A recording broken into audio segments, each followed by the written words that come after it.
um, bastos itong si Atty. Matibag eh. Sayang yung pagka-lawyer niya, parang walang pinag-aralan. Okay, magandang araw po sa ating lahat, sa ating mga subscriber po dyan. Sa hang lugar diha sa San Carlos, Pilar, Bohol, sa Pilipinas. Maadjong adlaw ninyong tanan diha. Sa hang mga kaigsuunan, sa mga kaparyentihan, sa hang mga kaimiguhan diha, sa hang mga subscriber na dinhi kanunay sa hang YouTube channel. Sa inyong suporta, tiwala. Marami pong salamat sa inyo. God bless po sa ating lahat. Hi! Balikan natin ulit itong si NBI Director. Ngayon ay isang NBI Director na itong si Melvin Matibag. Na bago pala ho ito na nagiging director. Grabe naman pala ang ugali nito talaga. May mga andami niya nakaaway. O bago siya magiging director ito kinuha siya ni Bongbong Marcos sa NBI. Aware ba ang mga pag-appoint ni Bongbong? Aware ba si Bongbong Marcos nito na inappoint to siya magiging NBI director? Ang gaspang ng ugali pala talaga nitong tao na to. Sa committee hearing nito ni Sherwin Gatchalian, binastos at tuloy tinanggal siya doon sa hearing na yon. At hindi pa doon dahil sa pagkasagutan nila ni Manny Pacquiao. Tuloy, parang na-jab siya ni Manny Pacquiao, parang nasuntok si Matibag ni Manny Pacquiao. Nabastusan si Manny Pacquiao.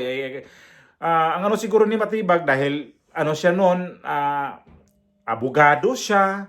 Tuloy, sinabihan siya ni Pacquiao, no? Parang walang pinag-aralan. Nakakahiya, no? Ayun, ipakita natin ang video nga para makita ninyo rin at anong opinion niyo sa ugali nitong tao na to. Alam mo, kanina pa ako nakikinig eh. I even watched the video of Senator Pacquiao. I hope this is not covered up in immunity eh. Unang-una, Mr. Chairman, yung mukha ko ipinaster doon, pinanggit doon. I want to know, ano ang kinalaman ko at ng trans ko doon sa PEMSI at IMAP. If Senator Pacquiao only read kay Piralo, buang kwento dito eh. Transco noon ang operator muna bago nag-PEMSI. At tinransfer yan sa PEMSI, wala na Transco dyan. Alam nyo, let's call a spade dito sa hearing na to eh. This is all political, Senator Pacquiao. Alam naman natin to, ito yung pinapasabi mo nung bago ka umalis eh. Nung umalis ka, na sinasabi mo, meron kang pasabog. Ngayon, as an incorporator, an independent incorporator. Attorney Melvin Matibag. Attorney Matibag, Attorney Matibag, can you waive your immunity. Attorney Melvin Matibag. Attorney, hold on, Senator Pacquiao, Attorney Matibag. This is my committee, and you have no right of calling this hearing a political hearing. This is a budget hearing. The senators are entitled to ask policy questions. So you have no right of calling this a political hearing. You're out of order. You're no longer recognized. We've given you a chance to answer the policy questions, but instead, you insulted this committee by calling this a political hearing? Hindi naman fair yun. So, Mr. Chairman. Yes, go ahead, Senator Pimentel. So, you have declared Attorney Matibag out of order. So, how do we implement it? We keep him muted for the rest of the meeting? Yes, you should leave this hearing. Okay. So, we will now, remove him from the WebEx list. So I'm directing the committee secretary to remove Attorney Matibag from the list here in WebEx. He's out of order. Mr. Chairman, sorry for that.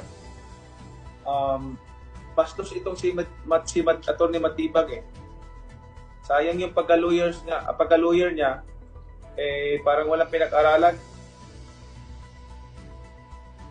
Pinagmamalaki na pinangyayabang pa niya na mas matalino siya, pero dito sa attitude niya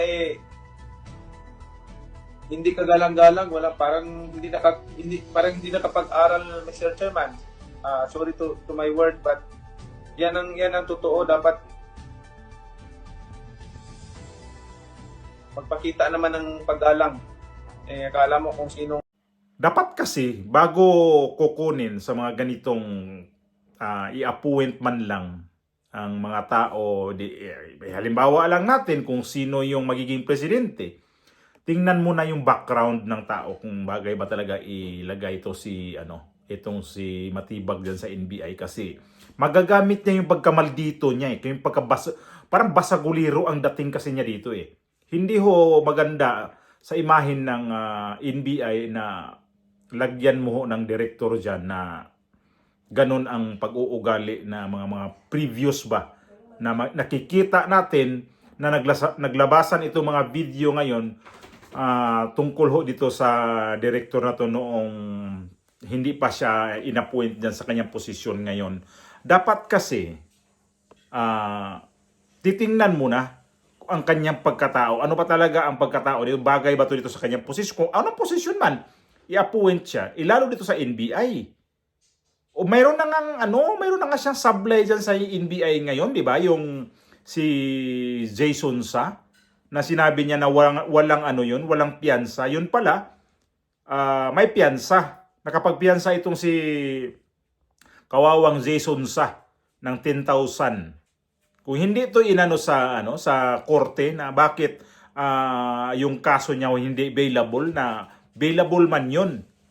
O ngayon, nasampal siya dito. O ginagamit ang kanyang pagkamaldito, ginagamit ang kanyang pagkaangas ba, pagkahambog nito. Sinabihan na nga siya ni Manny Pacquiao na mayabang. Tuloy. Parang pa siya, napagtaasan pa ng boses ni Sherwin Gatchalian sa time na yon. Yun pala, mga background nito. At mayroon pang mga mayroon pang ibang video ito na grabe pala talaga to basta mayroon akong nakitang video pa nito na ang lupit din. Wala lang ang tapos yan, di mo mga Tangin na, nagtatapad-tapara ko. Huwag ka magtapad-tapara sa lugar ko, ha? Halika, pagbibigyan kita. Puro dada. Huwag niya mati. Halika, pagbibigyan kita. Puro dada. Ha? Halika, pagbibigyan kita, putang ina. Putang ina mo din. Putang ina mo din. Ano? Halika, sige. Saka dada. Halika. Halika. Kilala kita, putang ina ka. Huwag ka magpanggap dito. Joke Pescondo, bakla ka. Hindi kita vlog, sis kita. Gago. Sis! Kung grabe, nagiging NBI director to, tapos ganito ang pag-uugali niya. Sus Mario Josep talaga. Talo pa.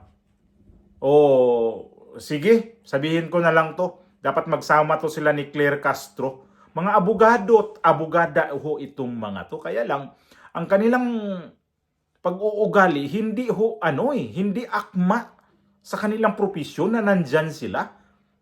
Yung unang video nga lang, nung nag-react ako na grabing nagpaulan ng mga PI siya doon, nagpaulan siya ng mga mura, nagbanta doon sa mga yung tao na nakausap niya, yung si Mel? Ano bang apelyido nun? Tapos ito na naman, committee hearing sa Senado. Di ko alam kung kailan nag-committee hearing to nung time na to. Binastos niya doon. Nireklamo nga sa ni Pacquiao kasi bastos nga. Doon sa committee mismo, nakita ni Gatchalian ay bastos nga. Kasi mismo doon, binastos niya Hindi na siya Hindi man lang gumalang din doon. Ayun naman Kaya pala to tinanggal ang pagkaalam ko nito kasama nga to sa PDP Laban Kaya pala to tinanggal sa PDP Laban kasi sa ugali talaga nitong Gaspang talaga, napakahambog talaga. Ang layo mo talaga sir sa yung nagiging mga NBI director dyan na nakikita ko noon. Yung bago nga lang yung nasundan mo yung si Jamie Santiago, yung nasunod pa kay Jamie Santiago, bago ikaw. Ang layo, sir. Hindi man yun sila kahambog, ni man kahambog ang pinapakita dyan. Ikaw, makikita natin dito nga, ginagamit ang kanyang puwersa ba, power, na porkit NBI director ako dito, akin ito. Alalahanin ho ninyo, appointed lang ho kayo dyan. Pag nagpalit ang administrasyon o kaya palitan kayo dyan ni Bongbong Marcos, saan naman kayo pupunta? Gobyerno ho kayo, hindi ho kayo hindi kayo Diyos na parang umasta na parang kayo na talaga ang nag-ano dyan. Parang sa inyo na lahat talaga ang batas. Yung ginawa nyo kay Jason naawa ko na sa matanda. Ang daming mga kritiko sa mga Duterte na hindi nagrereklamo ang mga Duterte. Hanggang ngayon, nandyan ho sila kritiko ng kritiko. Mayroong babae dyan, yung Alicia, yung bulol magsalita. Mayroong nasa Canada. Sino pa? Ang dami dyan. Mayroon pang isa dyan na may pakabading.